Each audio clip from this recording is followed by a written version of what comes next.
микрофона священник Виктор Потапов. Начинаем программу «Религия в нашей жизни».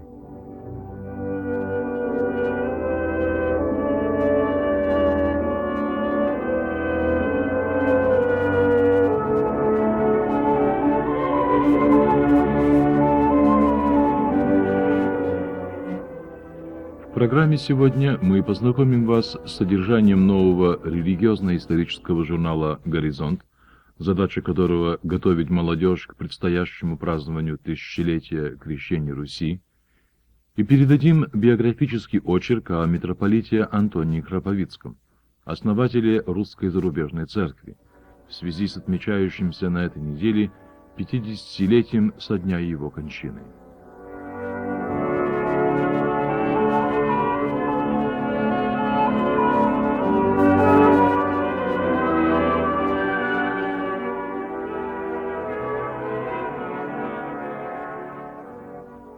В Нью-Йорке недавно увидел свет первый номер нового религиозно-исторического журнала «Горизонт».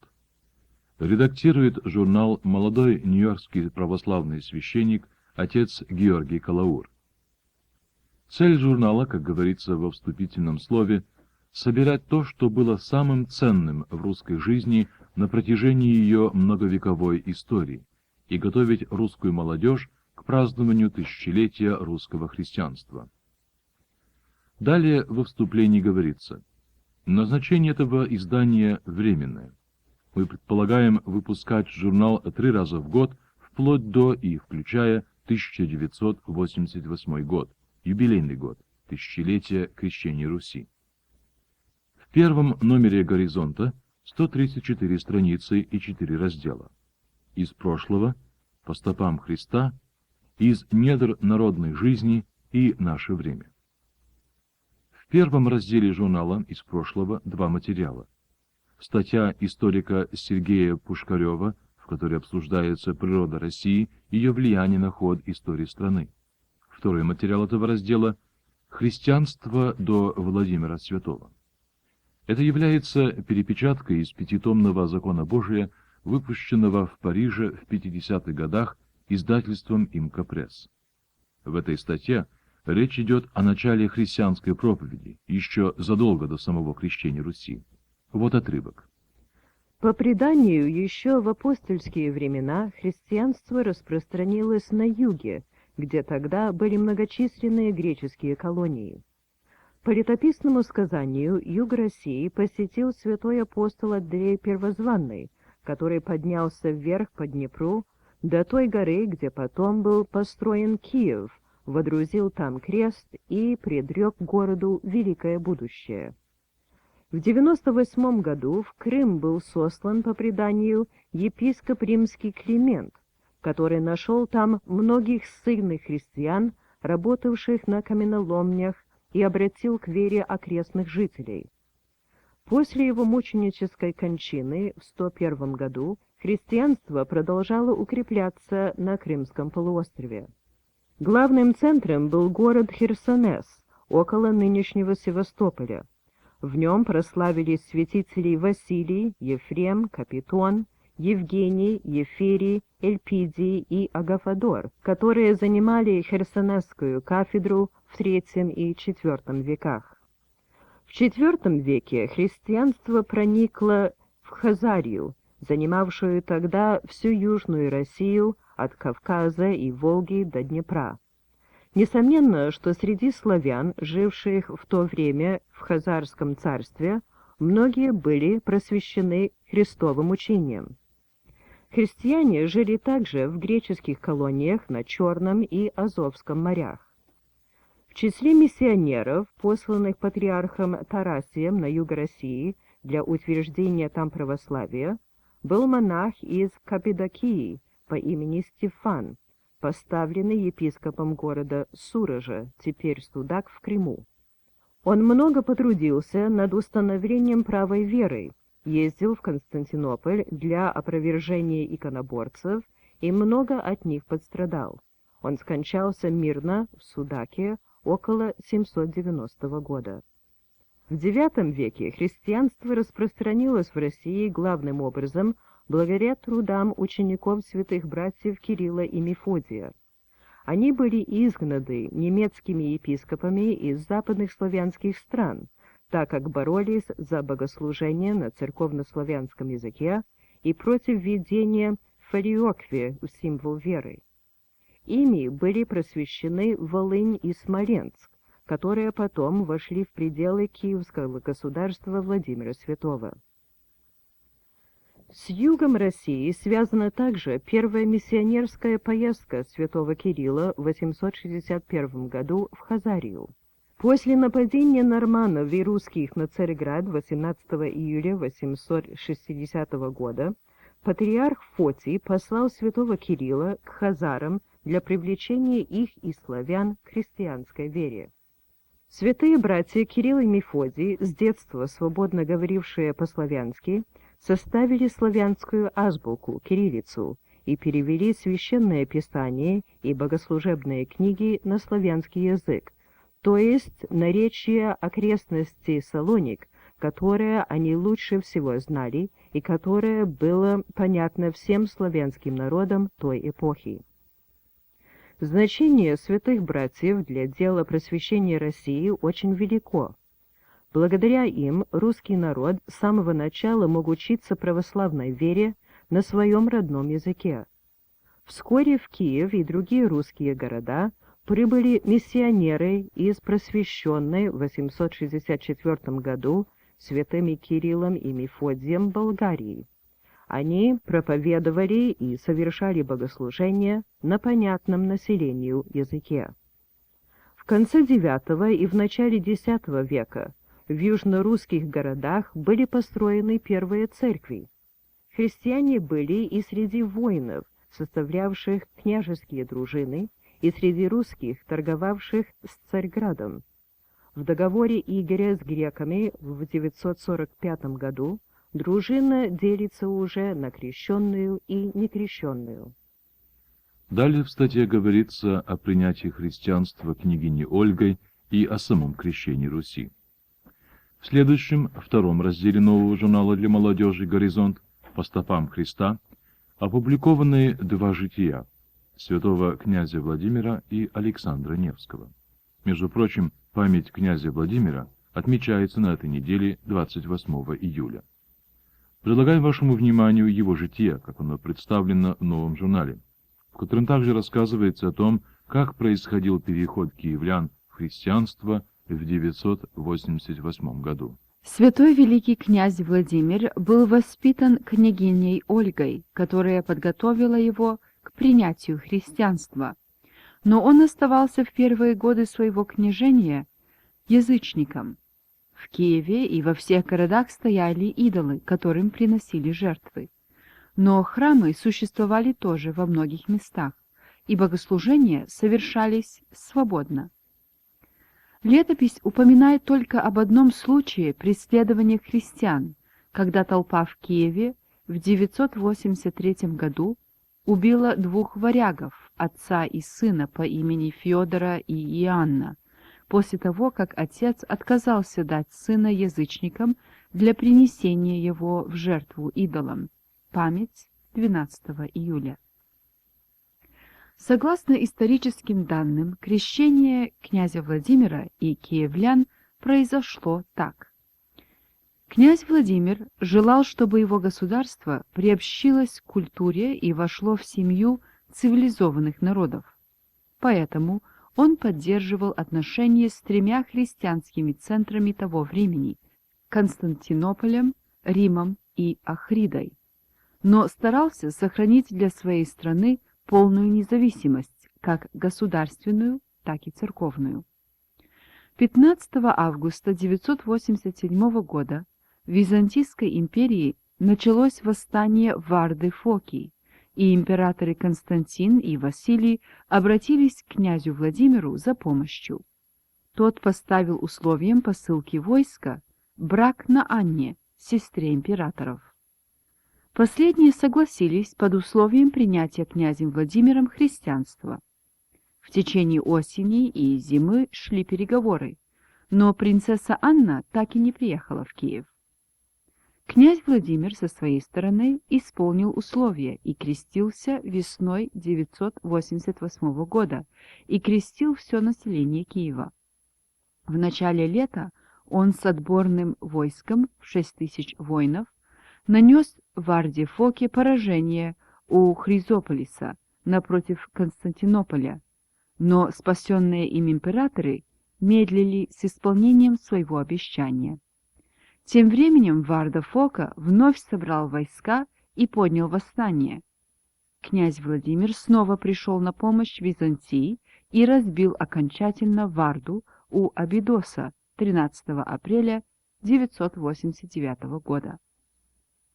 Но и на этот раз императоры, освобожденные от опасности, не пожелали исполнить ни обещание о посылке принцессы Анны, ни даровать киевской державе самостоятельную, как в Болгарии, иерархию. Тогда князь Владимир на обратном пути в Киев осадил богатый торговый греческий город Херсонес в Крыму и после долгой осады взял его в начале 990 года. Византийские императоры, для которых потеря Херсонеса имела большое значение, решились, наконец, на исполнение условий. В Херсонес, Корсунь, прибыла царевна Анна в сопровождении нескольких епископов и многочисленного духовенства. Вслед за этим князь Владимир с царевной Анной и ее свитой вернулся в Киев. Такая последовательность событий подтверждается и монахом Иаковом в его похвале князю Владимиру, написанной в конце XI века. Согласно рассказу летописей, великий князь Владимир крестился не в Киеве, а в Корсуни, причем незадолго перед тем потерял зрение и был чудесно исцелен после таинства крещения. Киевлянам он приказал собраться на берегу Днепра, где киевское духовенство крестило их в его присутствии.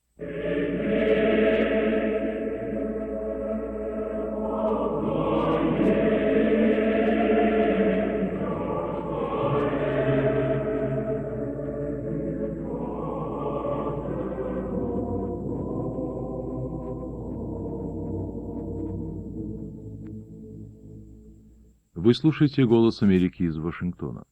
Продолжаем программу «Религия в нашей жизни» и обзор нового религиозно-исторического журнала для молодежи «Горизонт», издающегося в Нью-Йорке. Третий раздел журнала «Из недр народной жизни» предлагает читателю три вещи. Рассказ Никифорова-Волгина «Яблоки» и очерк современного русского писателя Валентина Распутина «Байкал». Рассказ «Яблоки» описывает освящение яблок и прочих плодов в день преображения Господня в дореволюционной России. Рассказ написан замечательным русским языком и выдержан в стиле Шмелева, который посвятил значительную часть своего творчества описанию благочестивых обычаев церковной России. Очерк Валентина Распутина «Байкал», написанный им в 1981 году, неоднократно опубликовался в Советском Союзе. Последний материал раздела «Из недр народной жизни» журнала «Горизонт» принадлежит перу замечательного русского иммигрантского писателя Бориса Зайцева. Это его путевые заметки «Валаам» об историческом монастыре на Ладожском озере в Карелии. Творческое наследие покойного Бориса Зайцева огромно и отличается широтой и многообразием тематики. На религиозно-церковные темы Зайцев написал несколько вещей. Преподобный Сергий Радонежский, Афон, Валаам, Алексей Человек Божий и Соловки. Во всех этих произведениях Борис Зайцев выступает не только как большой и своеобразный художник, но и как религиозный мыслитель. Валаам Бориса Зайцева был впервые опубликован в издательстве «Странник» в Таллине в 1936 году, затем переиздан в Нью-Йорке наряду с двумя другими его произведениями «Афон» и «Преподобный Сергий Радонежский» в 1973 году. Мы сейчас предложим вашему вниманию два отрывка из Валаама Бориса Зайцева, опубликованного в молодежном журнале «Горизонт». Первый отрывок представляет собой общее описание Валаама. Мы читаем. Святые Сергий и Герман, два инока, две прямые фигуры в темном. Сергий старше, Герман помоложе. В опущенных руках свитки, на них письмена. Древние, не без суровости, облики основателей монастыря. С первого же беглого осмотра обители видишь их здесь повсюду. В медальоне над входом в гостиницу, над вратами, на иконах, на золотой кованной раке в нижней церкви собора. Стараешься представить себе их живыми вдали XIV века, что-нибудь узнать о жизни их, и почти ничего не узнаешь. Остается только ощущение величия и легендарности. Но не случайно явились они в этих краях диких и бедных, подобно Трифону Печенгскому и Арсению Каневскому. На первых порах удивляет, как мало древностей сохранилось в самом монастыре. Объясняется это тем, что он много терпел, подвергался грабежам, особенно в XVII веке. Все-таки был ведь собор времен Александра I. Его разрушили и соорудили теперешний, огромный и роскошный, но какой холодный. В валаамском строительстве, к сожалению, совпавшем с бедной художнической эпохой середины и конца XIX века, есть вообще дух грандиоза. Нечто от Александра III, нечто связанное и с игуменом Дамаскиным, ненасытной и мощной фигурой, которую можно было бы назвать на афонский лад Афанасием Великим Валаама.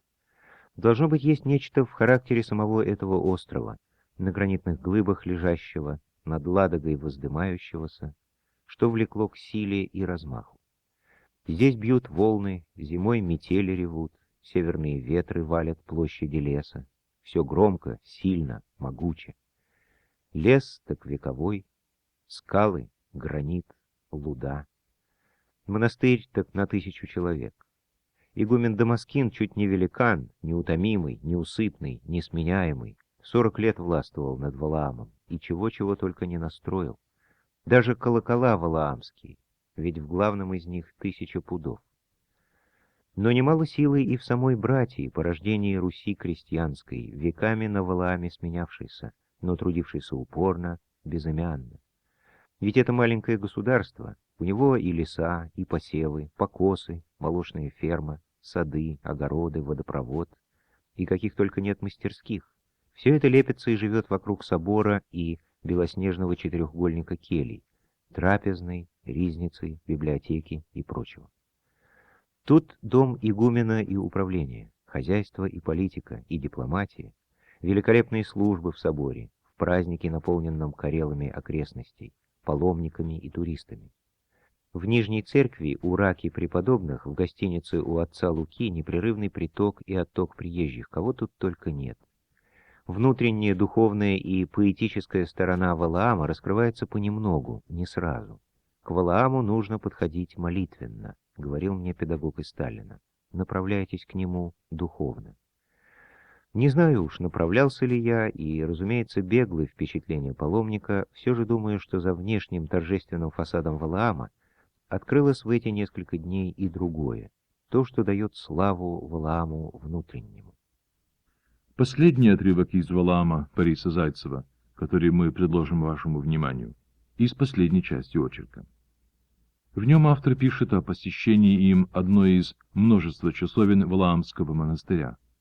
Часовня эта в честь преподобного Сергия Радонежского. Поднимаемся на крылечко. Как всегда на Валааме дверь не заперта. Часовня ветхая, средь многих мною виденных одна из наиболее намаленных, уютных.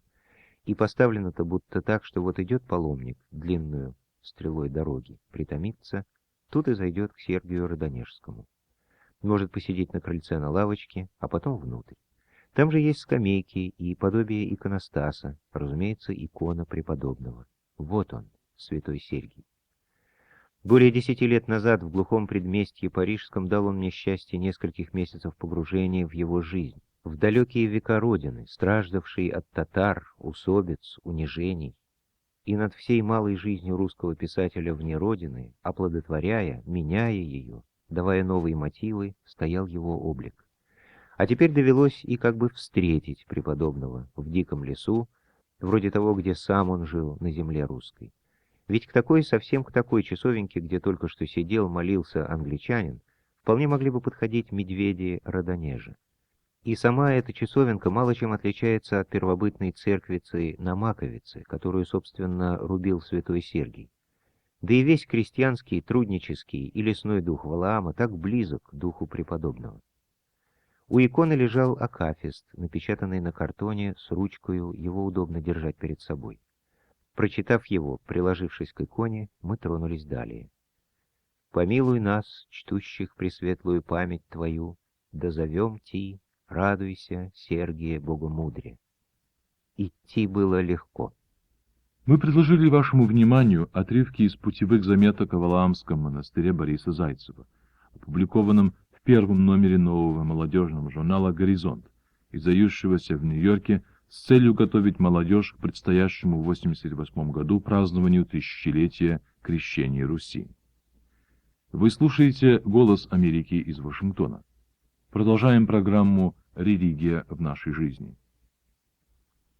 Среди православных иерархов XX века особое место принадлежит митрополиту Киевскому и Галицкому Антонию Храповицкому, основателю и первому главе Русской Православной Церкви за границей. На этой неделе, 28 июля, зарубежная церковь торжественно отмечает 50-летие со дня кончины ее основателя. Митрополит Антоний Храповицкий принадлежит к числу людей, непонятых и недооцененных своими современниками, наставивших после себя исключительное богословское наследие, запечатленное в 17-томном труде, собранном и изданном в 60-х годах его учеником и последователем, ныне покойным архиепископом Никоном Рыклицким.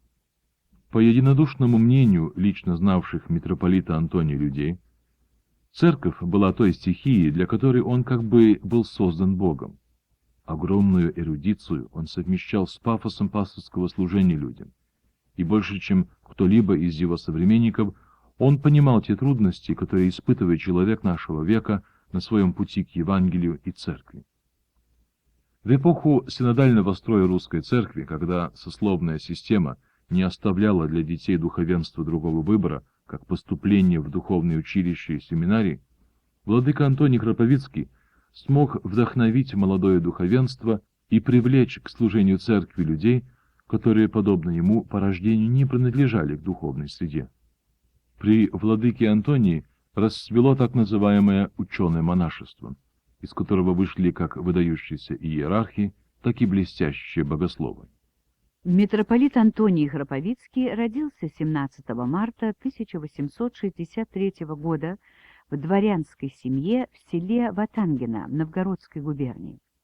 Еще в детстве, под влиянием чтения Евангелия и рассказов о знаменитом оптинском старце Амвросии, у него созрело решение стать монахом. По окончании золотой медалью Санкт-Петербургской гимназии молодой Храповицкий, вопреки желанию родителей, поступил по конкурсному экзамену в Санкт-Петербургскую духовную академию. В 1885 году, через 4 дня после окончания академии, он к ужасу своих родителей принял пострижение в монахи и был оставлен при академии для подготовки к профессорскому званию по философии. Впоследствии ему была предоставлена кафедра Ветхого Завета. Ввиду его исключительных дарований, молодой монах Антоний после 5-летней педагогической службы в Санкт-Петербургской духовной академии в 27-летнем возрасте был назначен ректором Московской духовной академии. Эти годы, то есть 1890 по 95, были эпохальными в жизни Московской духовной академии. О том, каким он был ректором, и о его отношении к студентам богословия, архимандрит Киприан Керн, бывший в свое время учеником митрополита Антония, в своих воспоминаниях писал: Антоний – образованный, блестящий человек, с убеждением и свежей верой и уверенностью в примате церкви и церковности над всем. Получает всю полноту власти над старой школой с ее традициями, с ее тенями Филарета, Делицына, Казанского. Вносит новый протестующий порыв против всякой схоластики, против рационализирующего протестантизма и латинизма старой бурсы. Вносит струю новой жизни, возврата к святым отцам, к литургическому богословию церковной традиции. Зовет юношество, с доверием к нему тянувшееся, к иноческому подвигу, к научной работе над святыми отцами, над библейским текстом. Зовет это юношество отрешиться от всей этой уже приевшейся пресной и прогорклой отравы рационализма, позитивизма, добролюбовщины. Зовет искать интерес и смысл жизни в христианстве святых отцов, богослужении, монастырской жизни, в исповеди и старчестве. Принимает выгнанного за революцию и безверие семинариста и студента, принимает с широко раскрытыми отеческими объятиями, вселяет в это бунтующее и уже разочарованное сердце веру в самого себя, веру в Бога, веру в подлинность христианства. В Московской духовной академии архимандрит Антоний читал лекции по пасторскому богословию. В основе этих лекций мы находим веру в силу нравственного вдохновения и примера, по мысли владыки Антония, милующая пасторская любовь уподобляет священника Христу, и тогда нет границ для возрождающей силы пасторского служения. Для владыки Антония это была не теория, а сама жизнь. Вот что пишет архимандрит Киприан Керн об исповеди у владыки Антония. Владыка умел на деле показать и дать почувствовать всю силу и глубину его пасторской сострадательной любви, о которой он так замечательно писал и проповедовал. Чувствовалось совместное переживание греха не только грешника, но и самого духовника. Вся боль стыда о содеянном, все раскаяние, вся непоправимость происшедшего. Без морализирования, без нотаций, без брезгливого отношения к грешнику, а с чувством глубокого сострадания, желая помочь и с умением дать надежду на выздоровление, исповедовал митрополит Антоний. В его бытность ректором Московской духовной академии владыке Антонием были произведены гениальные открытия в области догматического богословия. Богословское творчество митрополита Антония Храповицкого отмечено тем же нравственным акцентом, который был стержнем всей его жизни. Уже в своей ранней работе, заглавленной «Нравственная идея Святой Троицы», митрополит Антоний пишет, что люди не могут составить современного единства, которому препятствует как физическое бытие человека, так и присущая каждому человеку самость. Бог же есть духовное бытие, свободное от ограниченности и соединенное совершенной любовью, и потому ничто не препятствует трем лицам божества при сохранении их личных качеств быть слитыми в единого Бога, в котором мы различаем, но не разделяем три лица. Наиболее значительным богословским произведением митрополита Антония следует признать его учение о догмате искупления. В центре этого примирения Бога с человеком митрополит Антоний видит гефсиманскую молитву Спасителя, в которой Христос своей милующей и состраждущей любовью охватил весь человеческий род и все творение и открыл перед человеком возможность духовного возрождения. Критики этого учения указывали на то, что в изложении митрополита Антония Храповицкого гефсиманское борение застилает собой смерть Спасителя на кресте, которая в его концепции как бы умаляется и приравнивается к смерти за идею. Даже признавая справедливость такой критики, нельзя не видеть того высокого вдохновения, которое присуще богословскому творчеству владыки Антония. Полемизируя со Львом Толстым, отрицавшим божество Иисуса Христа, митрополит Антоний утверждает, что без веры в божественное достоинство Спасителя все моральное учение Евангелия повисает в воздухе и теряет свое значение. Нравственные призывы Евангелия не представляют собой чего-либо принципиально нового и ранее не бывшего. Их элементы мы находим уже в Ветхом Завете и даже во внебиблейских религиях. То подлинно новое, что несет в себе Евангелие, состоит в благой вести о том, что Слово стало плотью, что совершенный Бог стал подобным нам человеком, нашим братом по естеству и по судьбе. Только признание божественности Иисуса Христа дает нравственную силу для того, чтобы жить не по букве, а по духу Евангелия, следуя за Христом по предуказанному им пути любви и жертвы.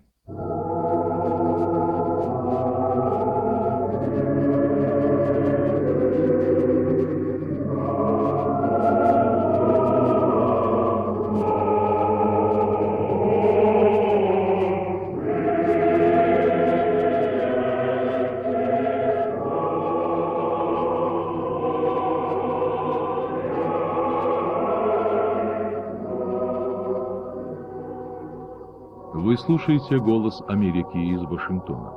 Продолжаем программу «Религия в нашей жизни».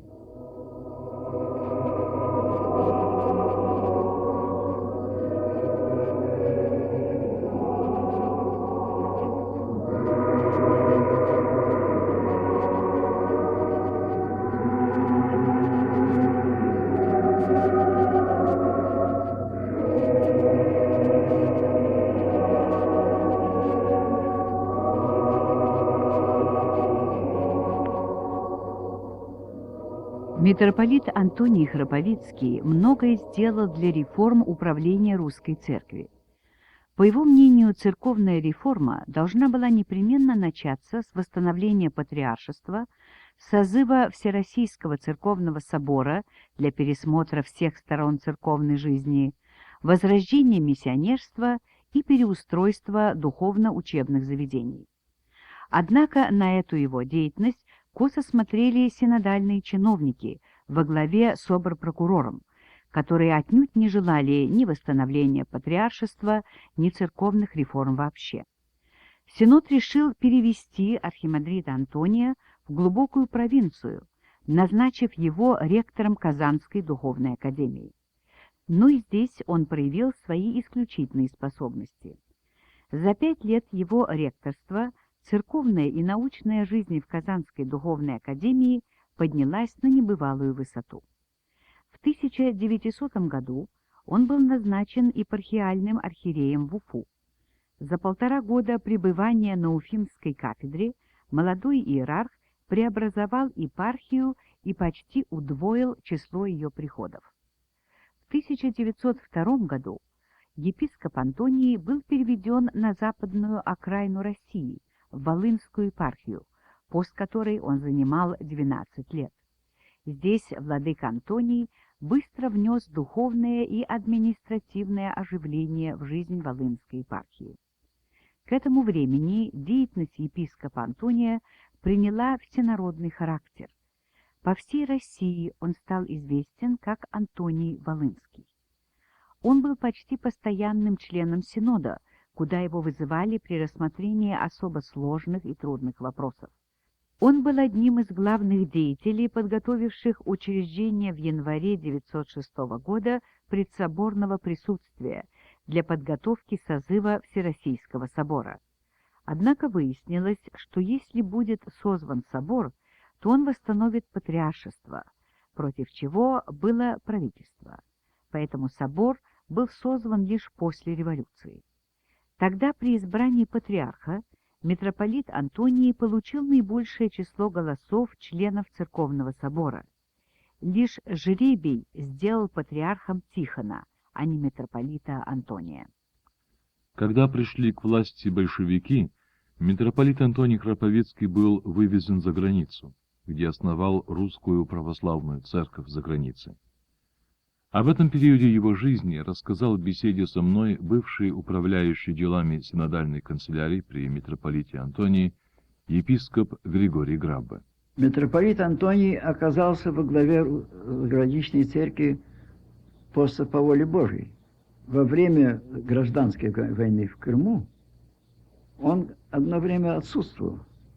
Он из Новороссийска при эвакуации против своего желания греками был вывезен на Афон. Он вообще не хотел уезжать. Но греки его заманили на миноносец тем, что сообщили ему, что Константинополь передан православным грекам, и что они хотят служить молебен. И вот когда он приехал на миноносец, то только там он узнал, что на самом деле его вывозят из России. И он жил на Афоне.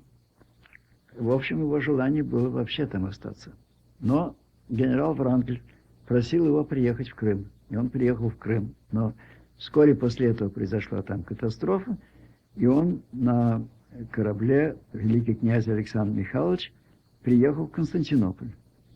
И в Константинополе 20 ноября 1920 года, то есть как раз тот же самый день, когда патриарх Тихон издал постановление об управлении частей русской церкви, оторванных от центра, или же на тот случай, что в России церковное управление будет лишено возможности существования, в этот же самый день было совещание на борту великого князя Александра Михайловича, на котором было постановлено устроить высшее церковное управление за границей, имея в основе то высшее церковное управление, которое существовало на юге России. Это было сделано с разрешения Константинопольской патриархии. Потом возник вопрос, а где же иметь центр? Все-таки иметь центр в Константинополе было неудобно, и стали искать, не делать ли его, может быть, в Западной Европе. Митрополит Антоний поехал в Европу. Был в Болгарии проездом, потом был в тогдашнем королевстве сербов, хорватов и словенцев. И там, по предложению патриарха Димитрия и короля Александра, было решено, что высшее церковное управление за границей будет находиться в Сремских Карловцах, недалеко от Белграда. Туда и приехал митрополит Антоний, и вслед за ним приехали другие некоторые епископы, и в 1921 году в Сремских Карловцах был первый собор заграничный с участием не только епископов, но и избранных представителей клира и мирян. Тут и было положено основание для управления всеми церквами русскими в разных странах, и в том числе и церквами на Дальнем Востоке, который еще не был занят большевиками. Было нетрудно всех объединить, потому что митрополит Антоний пользовался таким большим авторитетом среди всех епископов, и они охотно отозвались, и не было ни у кого из них сомнений в том, что, конечно, заграничную церковь должен возглавлять никто иной, как только он, как старейший из всех русских епископов. Дальнейшее устройство было довольно трудно, потому что довольно скоро начались и центробежные движения в церкви, но митрополит Антоний продолжал всегда стараться проявлять, возможно, больше любви для объединения людей, и, несмотря на трудности, все-таки русская зарубежная церковь продолжала существовать и существует до сих пор. Мой собеседник, епископ Григорий Грабе, в течение многих лет лично знал митрополита Антония Храповицкого. По моей просьбе он вкратце рассказал, каким он его помнит. Митрополит Антоний был человек, прежде всего, невероятно большой любви к людям. Любви и сострадания к ним. Когда он был в России, еще я знаю это по воспоминаниям Почаевской лавры, он почти все свое содержание раздавал нуждающимся и в особенности студентам.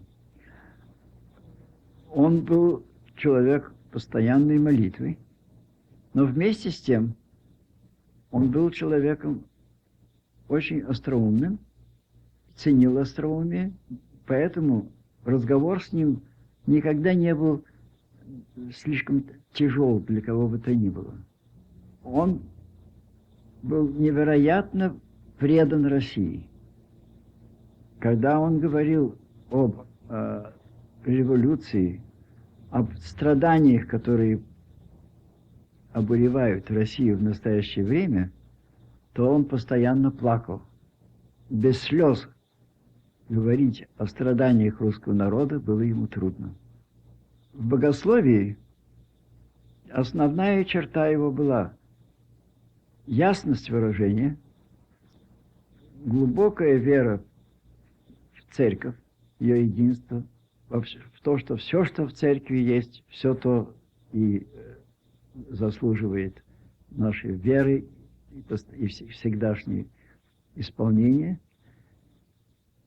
Но вместе с тем его острая мысль проникала во многие догматы и способствовала их выяснению. Он очень был живой в смысле своих интересов, поэтому немало внимания он уделял как будто бы и светской литературе. Например, он очень любил и много читал и изучал Достоевского, писал много в ответ на труды Владимира Соловьева, очень хорошо знал русскую литературу вообще и следил за новейшей литературой тоже. Вообще он отличался большой живостью ума и всегдашним интересом ко всему окружающему. Митрополит Антоний Храповицкий закончил свой жизненный путь изгнанником в Югославии в 1936 году. Окончим наш очерк словами известного церковного историка и обер-прокурора Временного правительства Антона Карташова, который в письме митрополиту по случаю 50-летия его пребывания в священном сане, в частности, писал: «Вы человек с душой огромного, почти сверхчеловеческого калибра. Дело не в талантах только ума и культуры, а в чрезвычайной широте и зоркости сердца, властно охватывающей людей, подобно тому, как охватывает их родительская любовь, мать природа, сила красоты или сила церковного богослужения».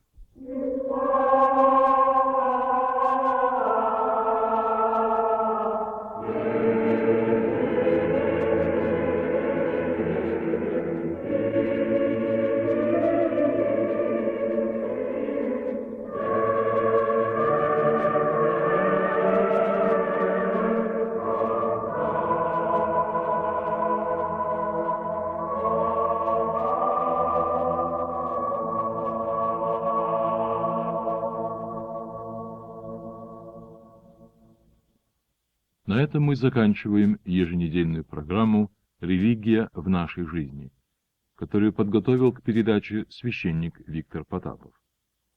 Наша программа передается с субботы на воскресенье в час ночи сразу после новостей и повторяется в тот же день в 6:15 утра. По понедельникам наша программа передается в 23:15 и по вторникам в 18:15. На Дальний Восток наша программа транслируется по воскресеньям в 12:15.